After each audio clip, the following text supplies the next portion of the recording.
अस्सलाम वालेकुम नाजरीन, मैं हूं राजा पाकिस्तानी और आप देख रहे हैं आम टीवी सियासी गुफ्तगू में खुश आमदीद। नाजरीन, जैसा कि आपको मालूम है, पाकिस्तान में इलेक्शन की डेट अनाउंस हो चुकी है और अब सियासी पार्टियां अपनी नकलो हरकत शुरू कर चुकी हैं। सियासी गहमा गहमी का आगाज हो चुका है और मियां साहब की आमद के बाद एक खास चीज नोट की जा रही है और अवामी हलकों में इस पे बातचीत भी हो रही है और वो ये है कि जब से नवाज शरीफ साहब आए हैं, सिनेरियो, मूड, मजाज और तेवर बदले बदले से दिखाई दे। उन्होंने अपने जो पिछले हुकूमत में 16 महीने की जो उनकी हुकूमत रही है, उसमें जितने भी अलाइज थे उनसे मुलाकात नहीं। हालांकि उस वक्त बड़ी इनकी आपस में मोहब्बत थी और बड़े अहसन तरीके से पीपल्स पार्टी ने भी नून लीग का साथ दिया और दीगर जमातों ने भी, मौलाना फजलुर रहमान साहब ने भी और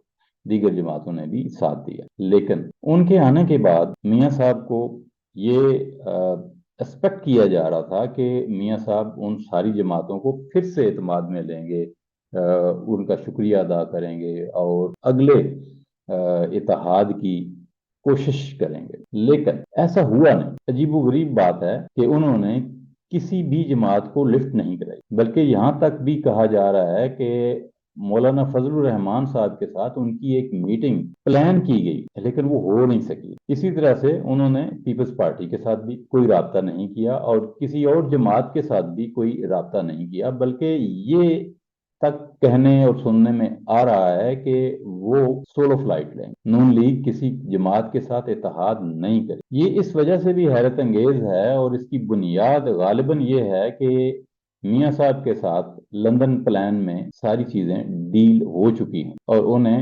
100% गारंटी दे दी गई है कि आप ही वजीर आजम हों और शायद एक भारी अक्सरियत से उन्हें कामयाब कराने की गारंटी भी दे दी गई। दूसरी तरफ नई जमात, जहांगीर तरीन साहब की जमात जो है, इस्तेकामे पाकिस्तान पार्टी, उन्होंने अपना प्रोग्राम भी जारी कर दिया है और वो 300 यूनिट बिजली के फ्री देने की बातें भी कर रहे हैं और भी को काफी सारी चीजें वो कह रहे हैं और उनका जो जहाज है वो भी इस वक्त महवे परवाज है, क्योंकि जब तक जहांगीर तरीन साहब का जहाज महवे परवाज रहता है, लोटे इकट्ठे होते रहते। तो वो भी अपनी पूरी कोशिश कर रहे हैं। खास तौर पर जो सराइकी सूबा है, जो अभी हवाओं में है, खलाओं में है, ख्वाबों की दुनिया में है, लेकिन सराइकी सियासत में सराइकी सूबे का बड़ा अहम मकाम है। ये अलग बात है कि ना उसने बनना है, ना उसको बनने दिया जाएगा और ना ही उसे कोई बनाना चाहता है। ये भी मजे की बात, लेकिन फिर भी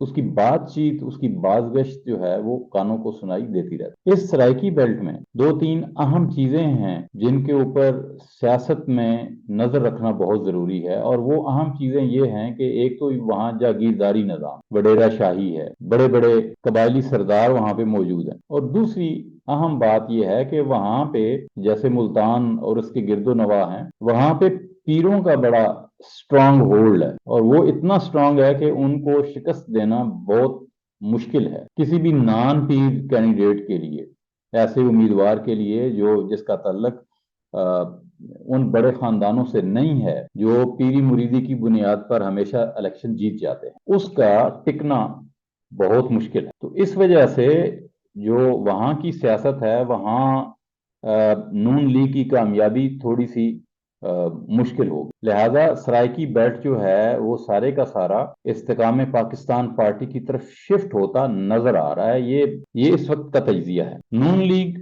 सोलो फ्लाइट लेना चाह रही है और वो पंजाब में अपनी भरपूर कैंपेन करेगी और उसके नतीजे में अब जो बड़ी टाई यहाँ पड़ने वाली है वो है नून लीग की, तहरीके इस्तेकाम पाकिस्तान की और पीटीआई की। अगर पीटीआई इलेक्शन में रही, पिछले चंद दिनों में एक और वाकया भी रूनुमा हुआ और वो ये रूनुमा हुआ कि नवाज शरीफ साहब मरी तशरीफ ले गए। अब मरी जब वो तशरीफ ले गए तो वहां पे उनके साबका वजीर आजम जनाब खाकान अब्बासी साहब, शाहिद खाकान अब्बासी साहब, उनसे वो नहीं मिले। ये वही शाहिद खाकान अब्बासी हैं जिन्होंने नून लीग को उस वक्त रिप्रेजेंट किया जब नवाज शरीफ साहब मुश्किल दौर से गुजर रहे। उन्होंने हर फ्रंट पर नवाज शरीफ साहब को डिफेंड किया, लेकिन अब कुछ हालात ایسے بدل گئے کہ مری میں ان کی ملاقات جناب شاہد خاقان عباسی صاحب سے نہیں ہوئی یا نہیں کی گئی یا جو بھی ہوا،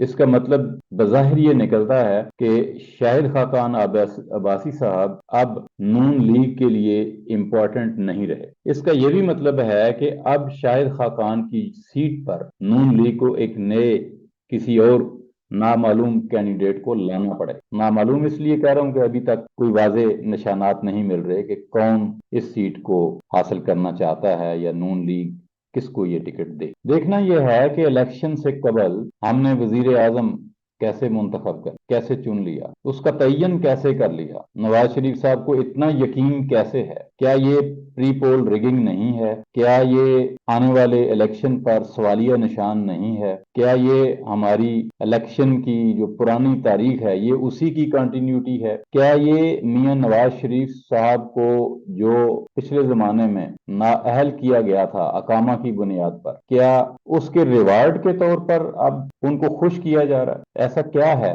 کہ 25 کروڑ انسانوں پر انہیں دوبارہ مسلط کرنے کی بھرپور کوشش کی جا رہی، اور اگر یہ کوشش کامیاب ہو گئی، جس کے زیادہ چانسز ہیں کہ یہ ہو جائے گی کیونکہ مقتدر حلقے مکمل تعاون کر رہے، تو پھر ان الیکشنز کی کیا اوقات رہ جائے گی، ان کی حیثیت کیا رہ جائے گی، انہیں کون تسلیم کرے گا، اور پاکستان کے 25 کروڑ عوام جو ووٹ دینے جائیں گے وہ کس ہیوی ہارٹ کے ساتھ ووٹ دینے جائیں گے؟ جب ہم ووٹ کی اس اہمیت کو اس لیول پر لے آئے ہیں، اس درجے پر لے آئے ہیں کہ ہر ووٹر کو یہ پتا ہے بات کہ وزیر اعظم نواز شریف بنے گا، تو اس کے اپنے ووٹ، اس کی چوائس، اس کی مرضی، اس کی منشا کو ہم نے دفن کر دیا ہے۔ آگے آگے دیکھتے ہیں نیا سیاسی منظرنامہ کیا ہوگا۔ ایک نئے ولاگ کے ساتھ آپ کی خدمت میں دوبارہ حاضر ہوں گا۔ راجہ پاکستانی کو اجازت دیجیے، اپنا سارے پاکستان کا اور تمام انسانوں کا خیال رکھیے گا۔ اللہ نگہبان۔ پاکستان زندہ باد۔